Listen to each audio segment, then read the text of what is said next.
Let's go to David in Fresno, California. What's up, David? How we doing?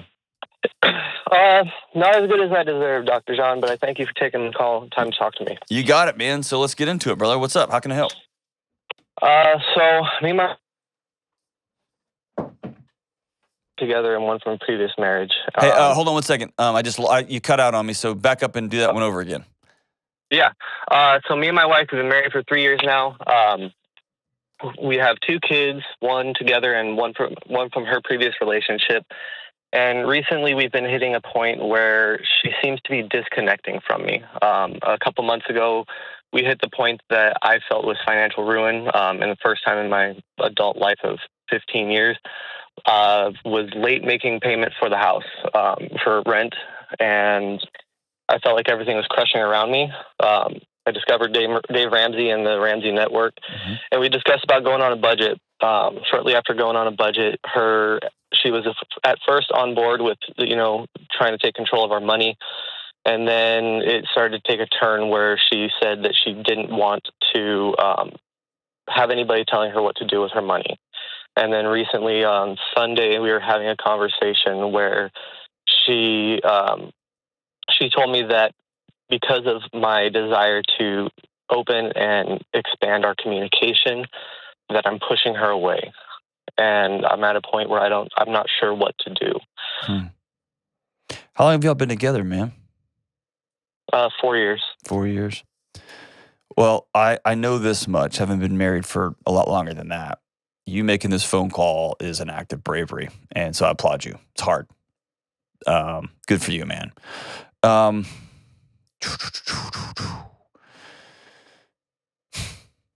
Often when couples have these moments, these breakthrough moments. Actually, let me back up. What happened financially? What pushed you over the cliff? So she was unemployed for the last year after my daughter was born. Okay. Was she unemployed or was she being a stay-at-home mom? Being a stay-at-home mom, she started to do some small businesses because we were just skimming by on my income. Okay, here's the deal. The language we use truly matters deeply in some of these situations, okay? And so there's a difference between saying she was just sitting around unemployed and we chose for her to stay at home for a year with our newborn. In a mix of both. Does that make sense? One of those has some vitriol in it. It's got some character assassination to it. One of them is we agreed mutually we're going to scrape and claw our way by because we think this is more important in this season. Does that make sense? Yeah. And maybe y'all weren't that intentional about it. I wasn't as intentional about it. Okay. It was kind of a decision that she made, and I was told that this is what I'm going to do because I think that it's best. Okay. And from my perspective, there was looking at the numbers and the math of it. It was going to be a strong burden and trying to maintain the level of life that we were both wanting to live. Did you with bringing this new life? Did you sit down and have that conversation? Yes. I'm looking at the numbers and I'm scared about what's the next year's going to hold for us. I did. Okay. At first, it looked like it could be possible, but then I sat down and we were looking at the numbers for the next year, and I said, with the added expenses of diapers, clothes that are going to be coming every 2 weeks because the baby's not going to stop growing, I don't see how we're going to be able to make this work. And at that point, she said, well, then I'll start making baby clothes. I'll start making bows. And she started that business of hers online, but she didn't put, she wasn't committed to it. Yeah. It was I'll make it when I feel like it. I'm not going to go out and really try to sell these bows, but I'm just going to continue to buy the fabric to make the clothes that I want to make for my child. So you end up losing money on a side hustle? Yes. Yeah. Whenever I hear couples say they can't get on the same page, or somebody calls them in your situation, by the way, your situation is very, very common, okay? Often there's a backstory, And the backstory usually, not always, usually is something like a woman marries a guy who's a schemer. He's always got a plan. If we just do this, then we can get here. And if we can't do that, then we're going to do this. I'm going to buy this car and I'm going to flip it for this. There's always a thing going. So then when things get scary, we're broke. Like you are as a husband, and I've been there, by the way, where you're pacing around at night when your wife and kid are asleep and you have your hands on your knees because you can't breathe and you're like, I don't know how we're going to do this. I've been there. That's a scary feeling. Am I right? Yeah. So then you get on YouTube and you find Ramsey Solutions, which I work here because I happen to believe it's the best program that exists for walking people through how to deal with your money as a path to freedom. And then the next morning, she wakes up, you're all excited, you tell her all about it. I got this plan, here's what we're going to do. And your excitement wins the day for a few weeks until the reality of it wears off.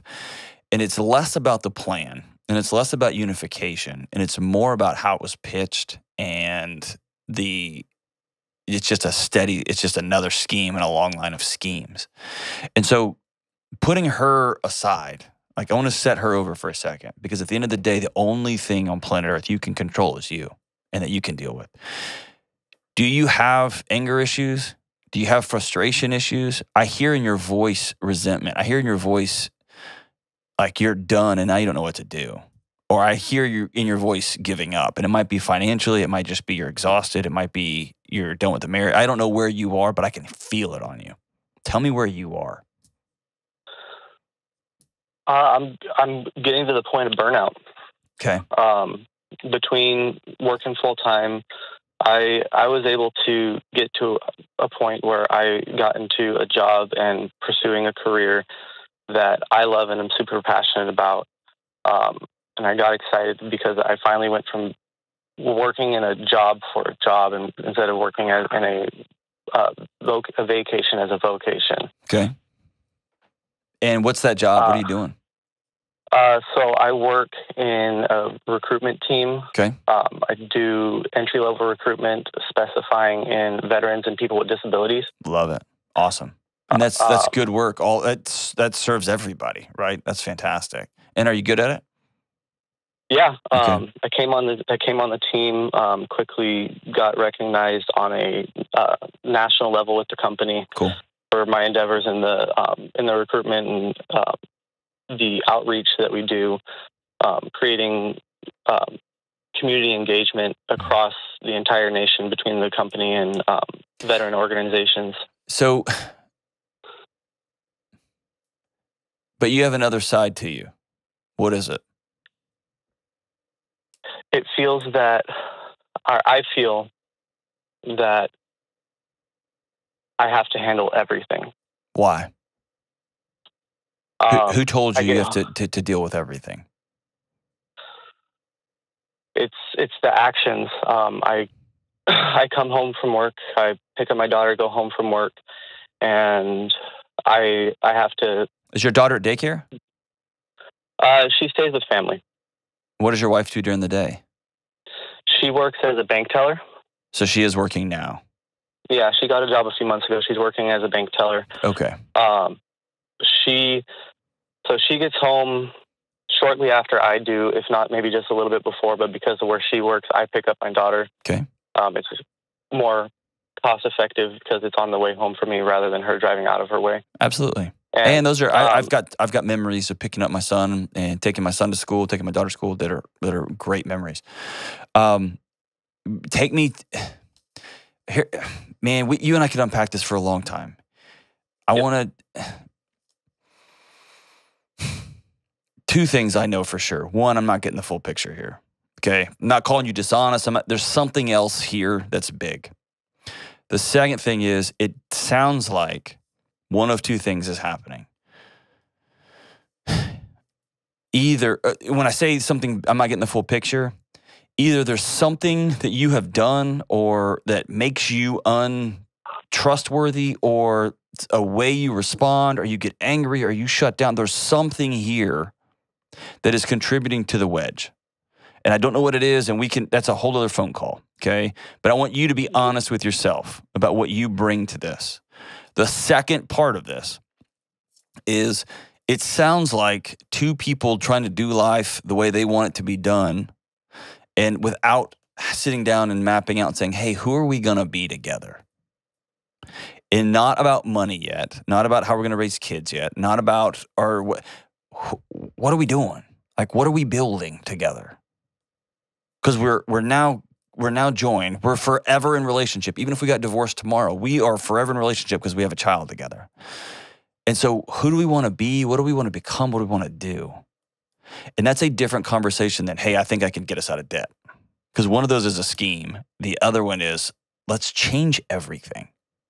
And getting out of debt is a path to freedom and peace in our home that both of you may not have ever known. I don't know your childhoods. And then when you have that conversation and somebody says, I'm out. I don't want to do that. I don't want to dream with you. I don't want to be on the same page. Parenting, like I'm going to raise my kid how I want to raise my kid. I don't want you telling me what to do with my money. I don't care about that. Then we're going to look at things like, are there mental health issues? Does this person just not want to be married to you? And that's a hard reality to face, but we got to face it. Otherwise, everyone just gets miserable and we have to deal with that. You see where I'm headed here? It seems like there are some broad, deep, or I'll just tell you, in my house, we have a money conversation every 2 weeks or so, but for sure 100% every month when we get paid.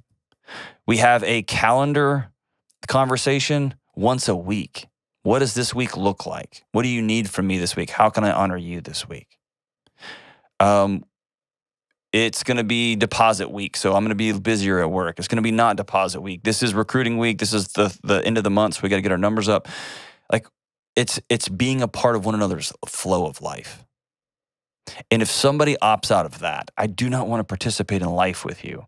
Now we're going to have big, hard conversations about, is this marriage viable? Does that make sense? Yeah, no, it does. Have you had those guys? What I hear often is people think they've had that conversation and they have not. Not to that level. Okay. It's been more of like a breeze over and like, okay, what are we going to do this week? Well, we've got A, B, C, and D going.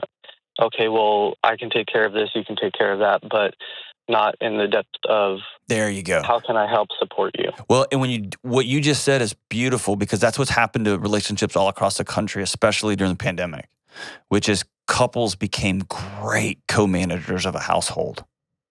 They are not a married couple with intimacy and connection striving to create something beautiful in the world and change family trees. You get the difference there? Hey, I got this task. You get kid. I'll get this. You pick up dinner on the way home. We'll collapse on the couch, watch an episode. Will you do bedtime? I'll get this. I'll do the diaper. And then we repeat. That's a life of co-management. It's a life of misery. And at some point, one of y'all will go looking for connection somewhere else, if not both of you. And it sounds like you guys met. Y'all been dating for 4 years. I mean, y'all, you've known her for 4 years. Then you got married relatively quick, right? And then you had a kid? Yep. Okay. And then you got into the pandemic, and then y'all had some major money issues. And so there's been one crisis after another, and it's hard to get your footing back when you're out to sea and you just can't seem to touch. And you're swimming as hard as you can, and you get one toe down in the water, on the ground, and then you're off back out at sea again. What I would love for you to spend a few minutes, a couple hours, writing down what you need. Not what you're trying to solve, not what you're trying to fix. Like, dude, my name is David, and here's what I need. I miss my wife. I want to breathe when it comes to money. I want to not worry about money. I want to be good at my job. I want to be a great dad. I want to co-parent together really well. And then I want you to take your wife out to breakfast and say, hey, we're going to spend a couple hours. And we've got married quick. We've shot out of a cannon quick. You're struggling with things. Your desire to be open with her makes her more uncomfortable for some reason. Why do you think that is, by the way? Does she have mental health issues, or can you be loud and kind of, this is my way? No, we both can be loud, and this is my way. Okay. She has been diagnosed with severe depression. Okay. After she was diagnosed, I knew that I needed help, so I sought a counselor, and I've been seeing a counselor for the past few months Good for you. because I'm living with somebody that is not okay, and I need to know how to manage my feelings in it. Awesome. Good for you, man. That's fantastic. Have you noticed some things working with a counselor that you need to change?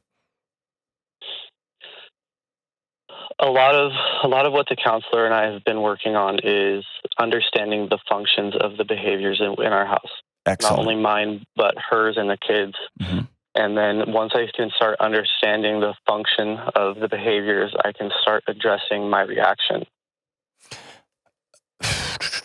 Okay. You keep doing what your counselor says, but I'm going to add to that. I want you all to sit down together. I want you all to go to breakfast, and I want you to ask each other, are we still both in this? Do you want to be married to me? And this is going to be a risk-taking, vulnerable conversation because I want to be married to you. And I want to create a pretty amazing life. And depending on how she grew up and depending on how you grew up, y'all may have come from really combustible homes where relationships and intimacy and vulnerability weren't safe, weren't good, weren't okay. And we're going to have to build something new that we've never even seen before. But are you still in? Because I am. And from there, draw on a piece of paper a couple of columns. What are your dreams about where we're going to live? What do you want to do professionally or not do professionally? What about when it comes to money? Let's dream about a house. Like if you could pick any house, what would it look like? Is it a ranch-style house? Is it a 5,000 square foot house? Like, what does it look like? And then what we're going to do is we're going to commit together.